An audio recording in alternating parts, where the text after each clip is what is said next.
Hey guys, welcome back to the shop. For those of you that may not know me, my name is Mark and this is Gunflint Designs. And today's project is going to be a modification of an old project. So I made this bench right here many years ago. Maybe I'll go and look and figure out how long it's actually been. I made this bench specifically to hold my lathe and all of my lathe stuff and to have some extra storage. So it's built really stout. That's why I've got 2 layers of 3/4 inch plywood, 2 layers. This thing is super heavy, and that way it doesn't vibrate much when the lathe is turning something that's out of balance. In fact, I even have these fancy wheels down here that you twist this right here and then it drops this hockey puck and lifts up the wheel and makes it that much more stable, and then you can level it on an uneven surface.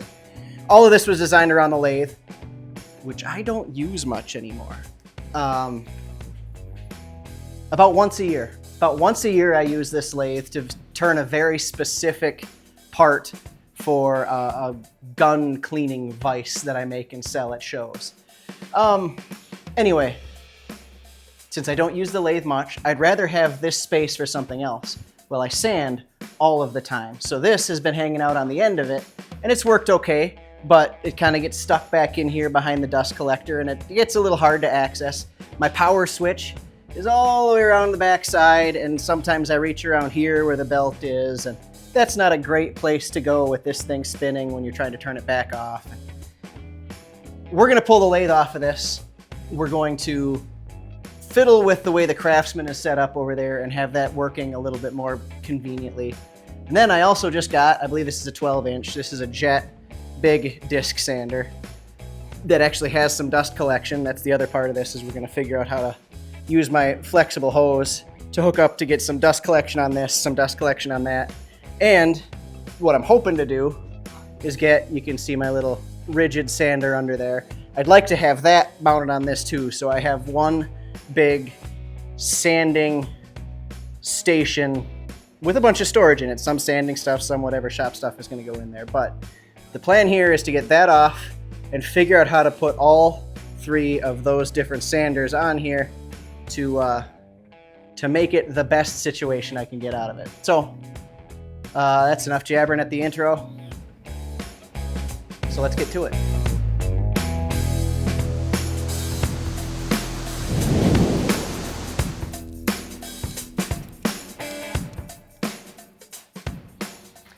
All right, I spent a little bit of time moving stuff around here and trying to find the best position for all of it, and this is pretty close to what it's gonna be.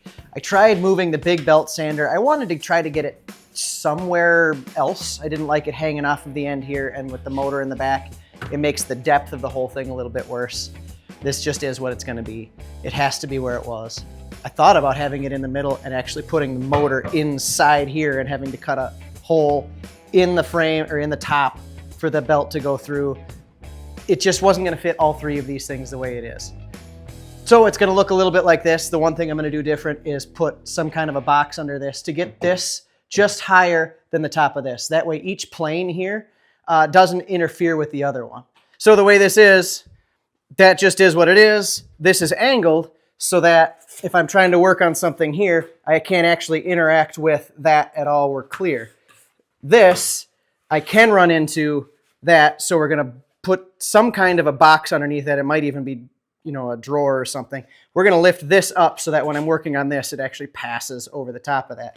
Then I should be able to use all 3 of these without any one of them being in the way of the others. Before we get too far down the line here, I'm gonna come back and focus on this again. The one thing I don't like about this is it has no dust collection at all. It just sort of dumps off of here, sits here, piles up, and I have to come back and clean it up. And sometimes it gets to be pretty dusty underneath. There's no active dust collection, so I'm gonna make some. I'm gonna kind of box this in a little bit. The first thing I did, let me put you in the tripod. I set this up for a reason.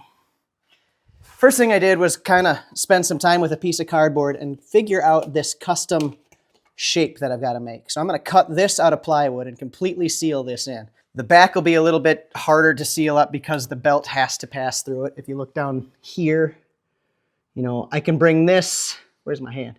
I can bring this up to almost the height of the belt, but I can't really go over, so there's just going to be an air gap here. But my dust collector is so powerful that shouldn't matter. It's just going to pull air and not be a big deal. Then over on this other side, let's see, zoom out. Over on this other side, we'll have a similar board, but then we'll come up to about here and just stop so that there's going to be the suction, the pull is going to be right there. All right, everybody quiet now, come on. Let's keep out with me.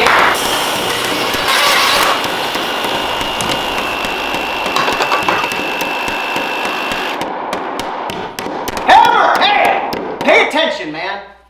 All right, note came down from HR. We've got a couple of projects to talk about here. The main thing being the full kitchen renovation that we're going to be doing here real soon. And that thing is a complete gut job. We're going down to the bare studs so we can re-insulate the walls from the inside. With that, that means that we will not be able to cook in the kitchen, so all the cooking's taking place out on the deck, and we're not going to be able to do dishes anywhere except for in the basement. Now, if any of you have been down there, you know there is a disgusting old fish cleaning station down in that basement, and that's not going to be good enough to be washing our dishes in. So that's a big project that needs to happen real fast. That all includes, we need to turn off the water, and we need to cut some of the plumbing away from the wall so that we can cap it and rebuild the wall over the top of it. Then we'll replumb, and then we'll get everything else up and nice, and we'll build a little vanity in there. We're even going to take the dishwasher from the old kitchen down into the basement and try to make use of that during this project. So I need a couple of volunteers. Yeah, go ahead, you and you. Why don't you guys head down into the basement? I'll be right behind you. I'm just going to finish up with these guys. The rest of you know what you've got going on today. We've got that show coming up, so keep at it. And yeah, that's about it. Keep up the good work. We'll talk to you guys soon. All right, are you guys ready to get started on this? Whoa, whoa, hey, Hammer! Hey, what are you doing? Man, I know we have that tongue-in-cheek saying where everything is a hammer, but that doesn't mean that a hammer can do everything. Don't you think that would have been a better job for pipe cutter?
Well, we've more or less got this all worked out. We've got kind of the dust shroud built around this and the belt shroud so that it's a little safer than it used to be. I did have to work out blocking this up just a little bit. I don't know if this is long enough. Whoops, there that goes. Because I wanted this surface to be just above this so there's nothing in its way. So we pulled that off there.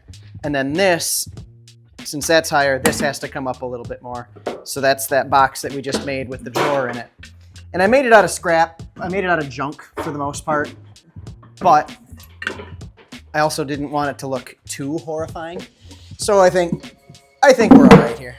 So that box is going to get screwed down here. There's one pocket hole in the back to hold it down here, and then there's a pocket hole on each side of here. So I think what we're going to do is just flush it up to the front. And where do you think those screws went? There's one.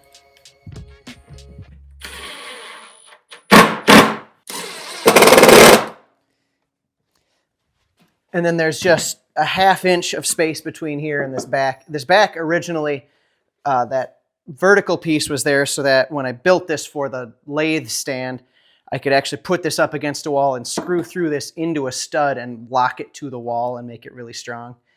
Now it's a little bit unnecessary, but I'm also not going to undo it. So anyway, there's about an inch, half inch of a gap back here where I can just barely get this pocket hole screw down in there. And now this thing isn't going anywhere. And then we can put this on top of it. That goes back that way. So just because I'm curious, from the floor to the top of that is 34.5.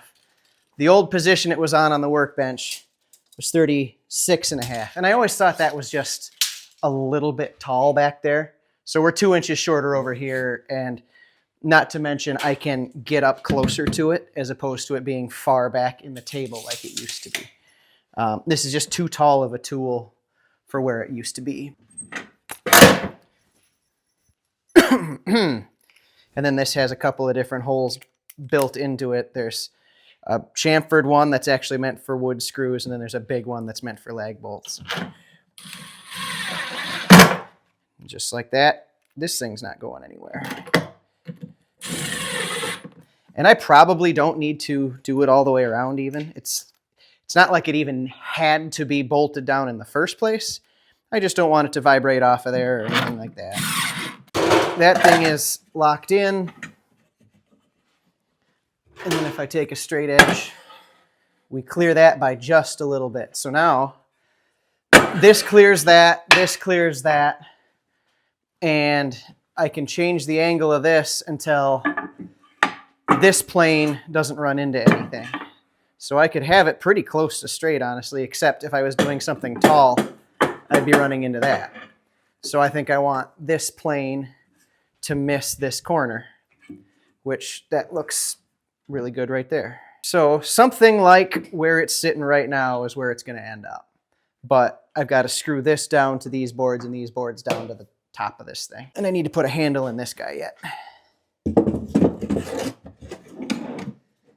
Actually, I better do that before I shut that, or I'm never getting it open again.